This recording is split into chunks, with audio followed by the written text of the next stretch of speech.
Trump effect తో దేశీయ stock మార్కెట్లు భారీ నష్టాల్లో ట్రేడ్ అవుతున్నాయి. యుఎస్ టారిఫ్ వరీస్ తో సెన్సెక్స్ 1400, నిఫ్టీ 420 పాయింట్లకు పైగా నష్టంతో ట్రేడ్ అవుతోంది. ఈ నెలలో ఇప్పటి వరకు సెన్సెక్స్, నిఫ్టీ 4% పైగా క్షీణించింది.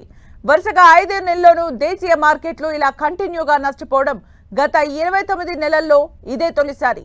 ఇక ఐటీ, టెక్నాలజీ, ఆటో, ఫార్మా షేర్లు కుదేలు కావడంతో సెన్సెక్స్ 74,000 దిగువకు పడిపోయింది. బీఎస్ఈ, ఎన్ఎస్ఈలోని అన్ని రంగాల సూచీలు కరెక్షన్ కు గురవుతున్నాయి. మిడ్ క్యాప్, స్మాల్ క్యాప్ సూచీలు 2% పైగా నష్టంతో కొనసాగుతున్నాయి. Coal India, Reliance Industries, Shriram Finance, Grasim, Axis Bank, Nifty top gainers గా ఉండగా IndusInd Bank, M&M, Tech Mahindra, Wipro, SBI Life Insurance 4% పైగా నష్టంతో నిఫ్టీ టాప్ లూజర్స్ గా ఉన్నాయి. మరోవైపు రూపాయి మారకం విలువలో బలహీనత కంటిన్యూ అవుతోంది. ఇవాళ డాలర్తో పోలిస్తే మరింత బలహీనపడిన రూపాయి మారకం 16 పైసలు క్షీణించి 87.31కి చేరింది. అంతర్జాతీయ మార్కెట్లలో ప్రతికూల సంకేతాలు మన మార్కెట్లపై ఒత్తిడి పెంచాయి. దీంతో ఇవాళ ప్రారంభం నుంచి సూచీలు నష్టాల్లోనే కొనసాగుతున్నాయి. యుఎస్ ప్రెసిడెంట్ డొనాల్డ్ ట్రంప్ సుంకాల ప్రకటనలు ఇప్పటికే మదుపర్లలో విశ్వాసాన్ని దెబ్బతీశాయి. అక్కడి మార్కెట్ల నుంచి ప్రతికూల సంకేతాలు మన మార్కెట్ సెంటిమెంట్ను దెబ్బతీశాయి.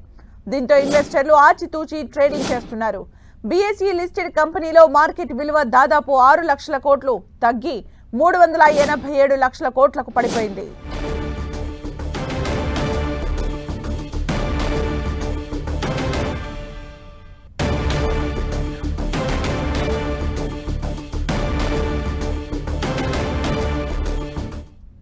ఇక దేశీయ మార్కెట్లపై పూర్తి సమాచారాన్ని అందించేందుకు ప్రస్తుతం ఫోన్ లైన్ లో అందుబాటులో ఉన్నారు మార్కెట్ ఎనలిస్ట్ సూర్యదేవ్ గారు. సూర్యదేవ్ గారు, నమస్తే అండి. నమస్కారం అండి.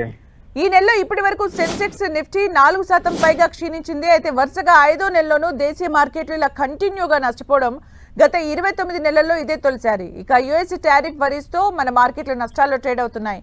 అయితే ఓవరాల్ గా ఇవాళ ట్రెండ్ పై మీ విశ్లేషణ ఏంటి సార్? చూడండి, దాదాపు 24,800 దగ్గర నుంచే మనము వార్నింగ్ ఇవ్వడం జరిగింది మార్కెట్స్ కరెక్షన్ వైపుకి వెళ్తుందని. ఈ రోజు దాని పర్యవసానం కూడా చూస్తున్నాం. సో మనకి రీసెంట్ గా లాస్ట్ వీక్ లో గమనిస్తే 22,800 సపోర్ట్ ఎప్పుడైతే బ్రేక్ డౌన్ అయిందో అక్కడి నుంచి మార్కెట్స్ లో ఒక సెల్లింగ్ అనేది తీవ్రమైందని అనుకోవచ్చు. ఇక ఫండమెంటల్ రీజన్స్ చూస్తే కనుక ఏప్రిల్లో బిగిన్ అవుతుంది అనుకున్న టారిఫ్ వార్ అనేది రీసెంట్ గా వచ్చిన అప్డేట్ వల్ల మార్చి 4th నుంచే బిగిన్ అవ్వచ్చు అనేది ట్రంప్ గారు చెప్పారు. దానికి మార్కెట్స్ నెగటివ్ గా రియాక్ట్ అవుతున్నాయని అనుకోవచ్చు. సో ఇది ఇక్కడతో ఆగే అవకాశం లేదు. సో ఇంకా కంటిన్యూ అయ్యే అవకాశాలే ఉంటాయి. సో టారిఫ్ వార్ ఒక్కసారి బిగిన్ అయిందంటే దానికి రెసిప్రోకల్ గా ఇంకా రిటార్ట్ కూడా జరిగే అవకాశాలు ఉంటాయి. కాబట్టి ఓవరాల్ గా ఈ మార్కెట్స్ కి అన్సర్టైనిటీ అన్నది ఏర్పడే అవకాశాలు ఉన్నాయి. సో మార్కెట్ లో ఎప్పుడైతే అన్సర్టైనిటీ ఎక్కువ అవుతుందో అక్కడ నుంచి మార్కెట్ లో మదుపర్లు పెట్టుబడులను వెనక్కి తీసుకోవడానికి ఎక్కువ ఇంట్రెస్ట్ చూపిస్తారు. సో టెక్నికల్ పాయింట్ ఆఫ్ వ్యూలో చూస్తే కనుక ఈ రోజు 22,000 కీలకమైన సపోర్ట్ లెవెల్, దాని కింద ట్రేడ్ అయ్యే అవకాశాలు కూడా ఉన్నాయి. సో ఈ రోజు వీక్లీ క్లోజింగ్ కూడా ఉంది కాబట్టి 22,000 బిలో క్లోజ్ అయ్యే అవకాశాలు ఉంటాయి కనుక నెక్స్ట్ వీక్ లో ఇంకా తీవ్రమయ్యే అవకాశాలు ఉంటాయి.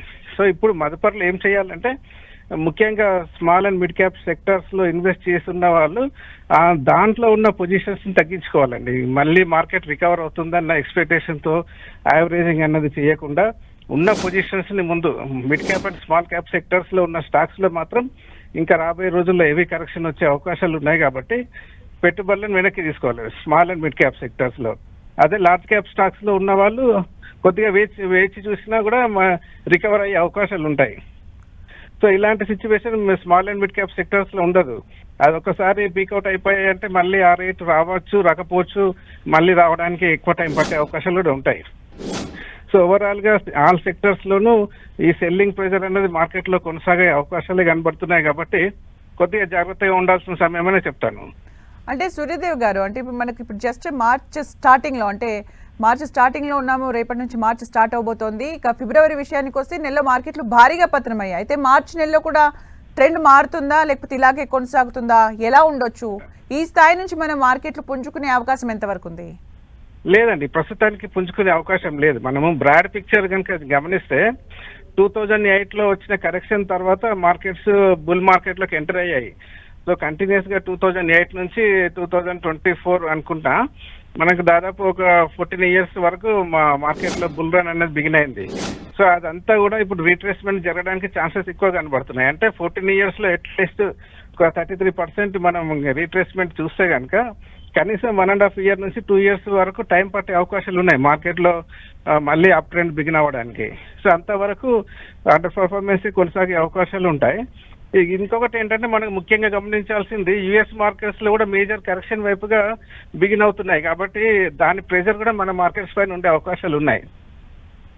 అంటే మరి ఇలాంటి సమయంలో ఏ స్టాక్స్ పై ఇన్వెస్ట్ చేస్తే మంచిదంటారు సార్? చూడండి, ఇది ఓవరాల్ గా ముఖ్యంగా స్ట్రైట్ గా చెప్పాలంటే 2025 అనేది ఇయర్ ఆఫ్ అక్యుములేషన్ అని అనుకోవచ్చండి. ఇన్వెస్ట్మెంట్ పాయింట్ ఆఫ్ వ్యూలో చెప్పాలంటే పెద్దగా రిటర్న్స్ అనేది ఎక్స్పెక్ట్ చేయకుండా ఎవ్రీ మంత్ కరెక్షన్ ఉండే అవకాశాలు ఉంటాయి కాబట్టి ఎస్ఏపి మెథడ్ లో అంటే 100 షేర్స్ కొనాలనుకున్నప్పుడు ఎవ్రీ మంత్ 10% ఇన్వెస్ట్మెంట్ చేస్తూ అక్యుములేషన్ చేసుకుంటే 2026 ఇయర్స్ అంటే నెక్స్ట్ ఇయర్ లో మార్కెట్ లో రివైవల్ వచ్చే అవకాశాలు ఉంటాయి.